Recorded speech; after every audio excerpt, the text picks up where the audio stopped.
One of the biggest pieces of information floating around out there right now in the podcasting space is this idea that if your podcast is not converting enough listeners to leads, that you need to get out there and grow your show and grow your audience. But my question to you is, if the audience you have isn't converting, what makes you think a bigger one will? The reality is your show makes a first impression on a new listener before they decide whether or not to hit play. And this is why I've brought Beth Schillaci in the studio with me to talk about whether or not your show might need a makeover so that you can do everything within your power to control that first impression and to communicate to your potential listener that your show is worth the listen. Welcome to Insider Secrets to a Top 100 podcast. I'm your host, Courtney Elmer. Let's make your business binge-worthy. So Beth, there are a lot of people who listen to this show who are in a position right now where they've had a podcast for months, maybe a year or longer, and they're still struggling to grow their show. They're not really sure what content is landing with their listeners. They don't know what their listeners want to hear from them next.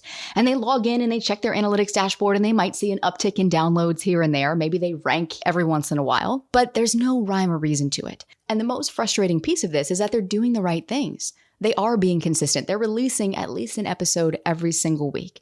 They share every new episode on social media. They share every new episode with their email list. And these were some of the exact same problems that you were experiencing when we first met. Can you tell us more about that and what that was like for you?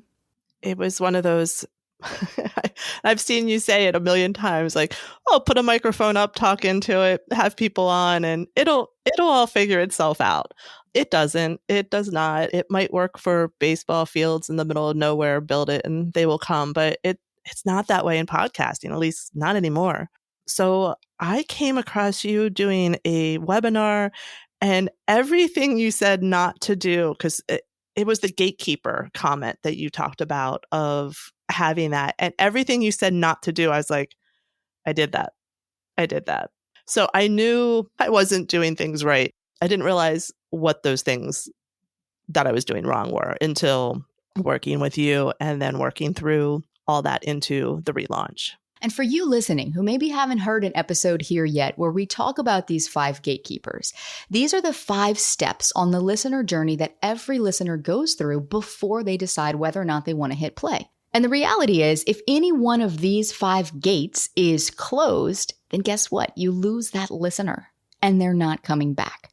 And so these 5 steps or these 5 content gatekeepers are responsible for the first impression that your podcast makes on a potential listener.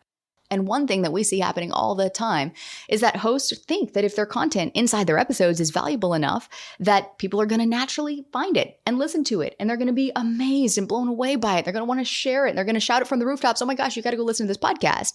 But you and I both know the reality is that's not usually how it goes.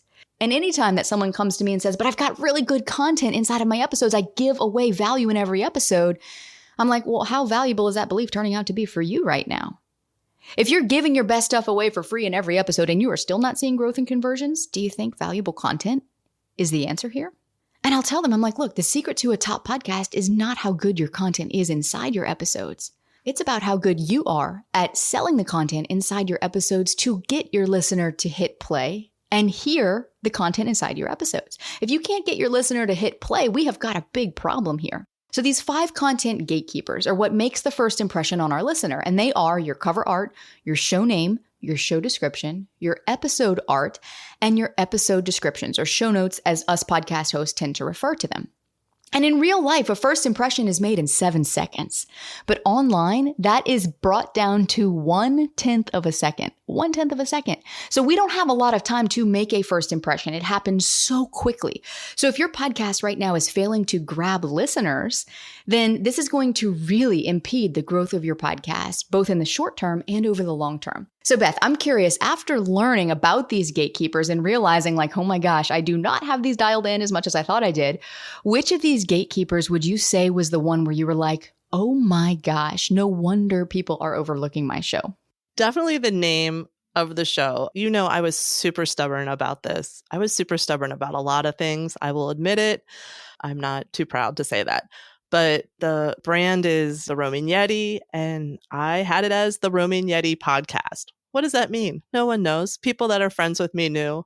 just so that was the big thing, like that. And I had like a 2-word description.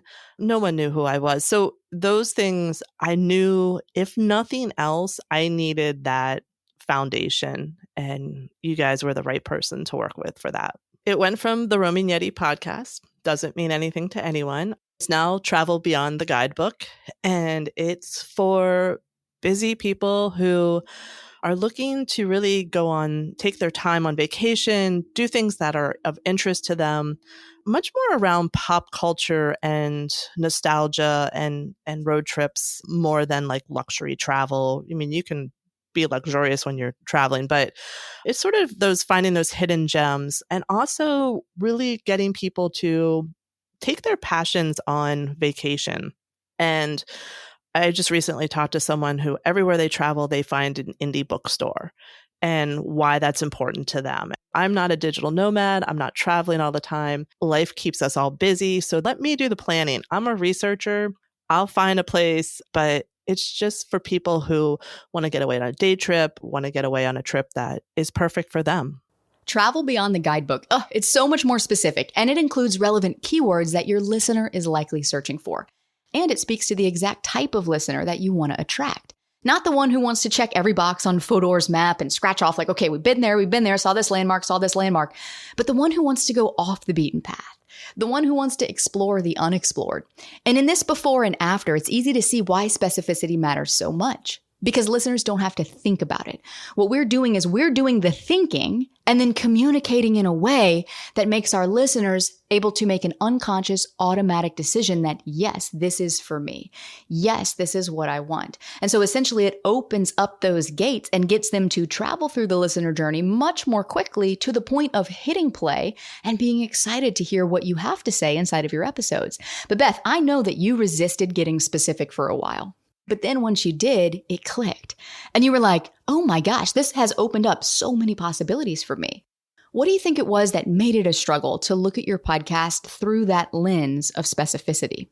I think the struggle was I didn't have a product or a service or a coaching service or anything I was selling. So it was really hard for me to identify that my listener had a quote unquote problem. And I just had a mind block about it. Like it's vacation. It's not that serious. It's, it's either going to be interested or not. But with working through it with you, it really did become that I can now visualize my listener. I recently saw a statistic which perfectly fits into my listener profile. It's like 74% of people abandon their vacation planning because it's just too overwhelming. There's just too many options, too many things to do. So really working through that with you and being able to dive deeper into that was really interesting and really effective. But also, I've been in marketing for more years than I want to talk about. And we'd always build the avatar of the demographic, the psychographic. But this was just a level that I had never worked on that was super helpful. I want to back up to something you said about how my podcast is not that serious. Beth, this is so common. I hear this from people all the time where they're like, I have an entertainment podcast. I don't solve a problem for people. Or they're like, my podcast is in one of these genres that's not business. It's not marketing. It's not teaching people how to do something. It's more of an entertainment podcast versus an educational one. And if you caught my episode before this one about the future of podcasting, we talked about the great divide that is happening right now in the podcasting space on many levels, educational versus entertainment type shows being one of them. And what was interesting to hear you say just now was digging deeper was actually the thing that got you to the point where you could understand who your listener was, and more importantly, how to talk to them.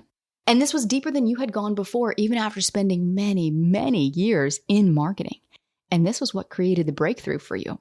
So tell me, how has this impacted your ability to create content for your listener? And what kind of feedback have you been getting from listeners on your show since you've done that? One of the biggest things I did was I have decreased the time for episodes. I don't know why in my head I was like, oh, they have to be 45 minutes to an hour. I have some that are as short as 11 minutes because I I get in, I make the point, I give the information, and I end it. So when I relaunched, I would have in the past done a long episode on the whole road trip that my family had taken in December. But instead, I broke it into 5 shows based on location and stuff. So people were really able to consume it quicker. They were able to pick and choose. Not everyone wants to listen to every episode. I get that. But I got really good feedback because people are like, I listen while I'm in the car, or, I'm running errands. So I have a 20-minute. I don't have, I may not go back if it's longer.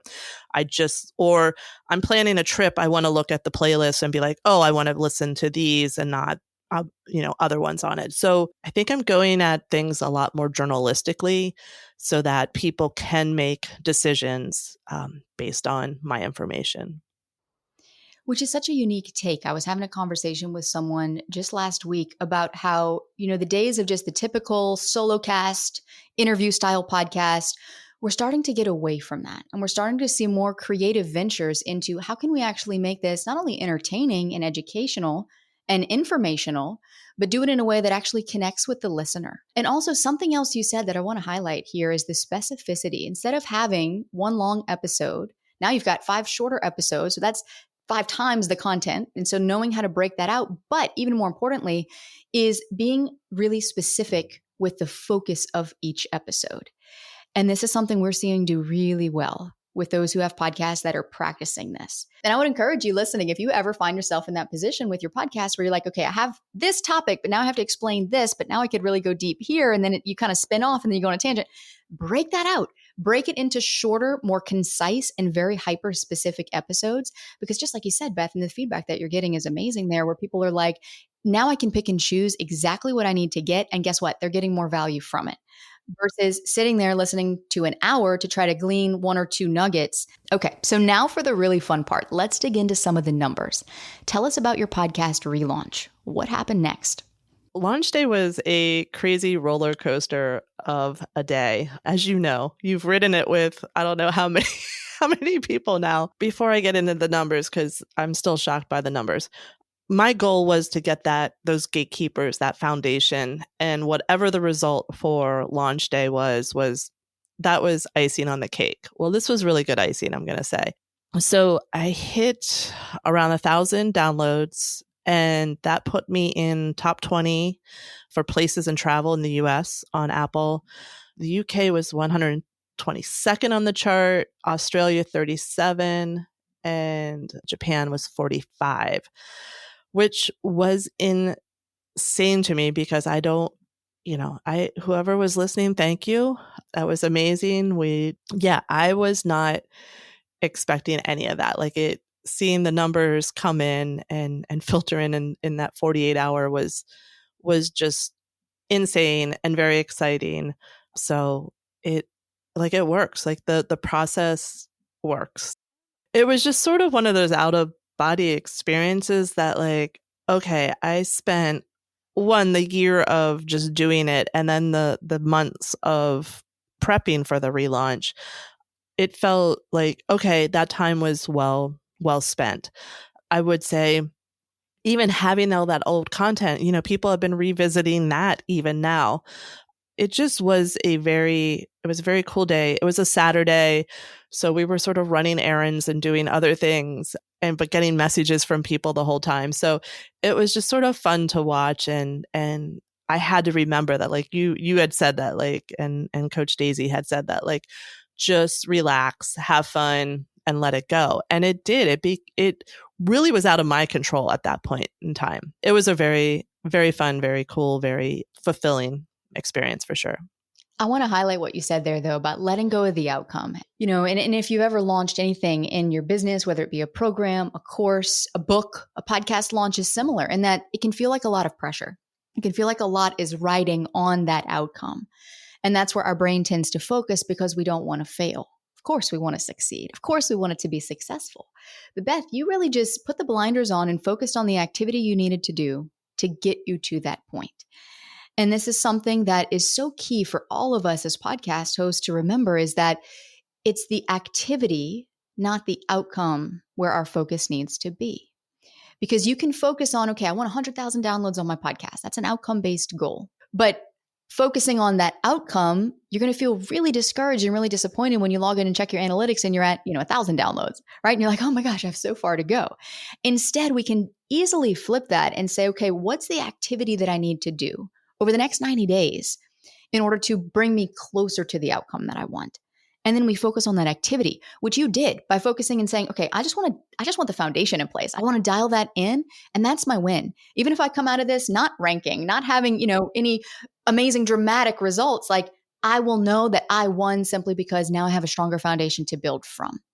So for that person listening right now who might be at a point where they're like, yeah, I think a rebrand is in order. And maybe they've even been thinking about it for a while, but they haven't really been clear on the first steps to take. They're like, I'm kind of afraid because I've built this brand. I've built this name of this podcast. I've built all of these things. And this is what people know it as now. But I do see how maybe I'm holding myself back from where I really want to take my show. And I don't know what the next steps are. I don't know the best way to go about this rebrand without causing any major disruption or losing the listeners I have, but ultimately wanting to maybe move forward with a rebrand in order to gain more listeners over the long term. So Beth, what advice would you give them? Get on a call with you. I promise I did not pay Beth to say that. You don't have to pay me to say that. If you're struggling and you really believe in your content, I think just having those outside point of view and eyes guide you through a process that has been proven to work. And, give into the process from the stubborn person here. But looking at it a different way, when I started the podcast, never in a million years did I think this would become a business for me. This was sort of something I was like, oh, my daughter's off at college. I have some extra time. I love researching this stuff. And now I'm finding like ways to build out services and websites and stuff that can support it. So if it's something that you're really getting into and you're not sure, like I'm serious, like book a one-on-one with you. Because you were so, even in that one-on-one, you were so giving with information and time, and you were very honest in looking at stuff and saying, yes, we can help you. And it, you followed through and it did. So if you're really into it and you're not seeing the results, but maybe you're hearing from the listeners you have like, oh, I love this content. And you're like, okay, I just need more people. And I think that's what that's about, what it's about. One thing that people don't often realize is that growing a podcast is about getting in front of new cold listeners. And that's why we build the foundation that we do, so that we can attract those people who don't know you. It's not the friends, it's not the family members, it's not the people in your circles, your acquaintances, or even the people in your warm audience who know you have a podcast. And so if you're sharing your episodes every week to your email list and you're cutting up your content and repurposing it to social media and getting it out there, and you're like, I'm sharing my podcast, why isn't it growing? One of the simple reasons could be because it's your warm audience that you're sharing it to. They already know you, they already like you, they already trust you, and there's no more support that they can give you other than doing what likely many of them are already doing, which is listening to an episode every week. So in order to grow, we really got to get beyond that warm audience and into cold audiences. And to do that, to be able to attract listeners, we got to be able to communicate to them on their level. And this is really where podcast growth begins. And a lot of people out there will try to say, well, now at this point, it's just about being consistent. It's about releasing an episode every week, or it's about, just don't quit, don't give up. But Beth, now that you have these valuable launch numbers, and you mentioned honesty, this is something where I talk with all of our clients about this. After your launch, there's going to be a dip. You will probably drop out of the charts, and that's normal. It doesn't matter if we don't rank every week from there, because now we're going to be shifting gears to build a growth plan that can help you continue to rank, but so we can see that growth over the long term. And so the purpose of the launch, yes, it's to get that initial ranking. It's to get that initial momentum. But even more importantly, it's to get those initial numbers that we need to know to be able to build the growth plan around.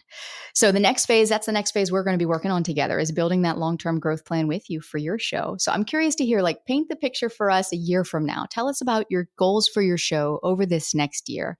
And what are you most looking forward to now that you have the strong foundation in place to build from? I think one of the word you said in that strikes me the most is the listener trust. That's where I'm really working on with growth. If you don't know me, why listen to me and not someone else? So a lot of the growth and where I want to go is building up that trust, getting people to be like, oh, if Beth says it, she's done her homework, she's second checked it. But in a year from now, I want to have, and when I say community, I don't take that lightly. Like, I want a community of people who are asking me questions so I can do Q&A episode. Like, I want to be there to help. So I see this more as a full-fledged community, more full-fledged business as well. But we're talking about dinosaur parks and theme parks. So like, we're going to have fun with it. It's not that serious. It's not that serious. And yet, at the same time, it is. And this is the thing that podcast hosts need to realize, is that even if your podcast is not a serious podcast in the sense that it's not business, it's not marketing, it's not education, maybe it is entertainment, you as the host need to take it seriously. And Beth, you have done that. And so much has shifted for you because of it in such a short time. And I am so excited to see where you go next with your show because of it. And just want to say thank you for your trust in us to help you get to this point in your podcasting journey and for being willing to share your story with us here today. Well, thank you for everything you've done, and also for having me on. And if you're listening, join Launch, please. I promise. I didn't pay her to say that either. She did not pay me, but it's a great experience. It's a great community, and it was worth the stubbornness that I got over. So thank you for that. This brings me so much joy to hear. And look, if you are listening right now and you think you would benefit from getting someone to look over your shoulder and audit your podcast and show you where there might be gaps right now that we could help you close, head to the show notes, book a call with my team, and just mention that you heard this episode and we will waive the audit fee for you. And you'll get our help to audit your podcast totally free. And if you don't have a podcast yet, still book a call because we can sit down and we can map out a roadmap for you to help you avoid the pitfalls that many hosts encounter, not even realizing it, trying to do it on their own. And then stick around because speaking of podcast relaunches and podcast launches, we're going to go behind the scenes of Jamie Kern Lima's recent podcast launch. And we're going to break down what went well, what could have gone better, and why things aren't always as they seem on the surface. That's all coming up next to help you make your business binge-worthy.